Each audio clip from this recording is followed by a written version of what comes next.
సమాజానికి మా అందరికీ హెల్ప్ చేయాలని కోరుకుంటూ ఇక్కడ ఇచ్చేసిన ప్రతి ఒక్కరికి ధన్యవాదాలు తెలుపుతూ చంద్రబాబు నాయుడు గారు మహిళల మీద ఎంతో వాళ్ళ అభివృద్ధి చేయాలని అది కృషి చేయాలని అని ఆయన ముఖ్య ఉద్దేశం కాబట్టి ఆయన బర్త్డే కూడా ఈరోజు అందరితో పాటు సెలబ్రేట్ చేయడం అనేది ఒక మంచి పరిణామం అని కోరుకుంటూ కరెక్ట్గా అనుకుంటూ చంద్రబాబు నాయుడు గారు మీ అందరి తరఫున మా అందరి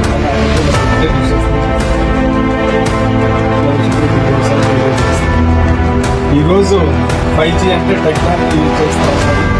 ఈరోజు అనేక ఒకవేళ అభివృద్ధి చేయాలన్నా ప్రజలకి ఇంకా బాగా సేవ చేయాలన్నా కానీ టెక్నాలజీ ఇంపార్టెంట్. అందుకోసం 5G ఫోన్స్ ఇస్తాం. మీకు రెస్పాన్సిబిలిటీ పెరిగినప్పుడు అకౌంటబిలిటీ కూడా పెరుగుతుంది. అంటే లెక్కలు కరెక్ట్ జీపీఎస్ చేస్తారు, కోట్ల డబ్బులు చూపిస్తూ ఉంటారు.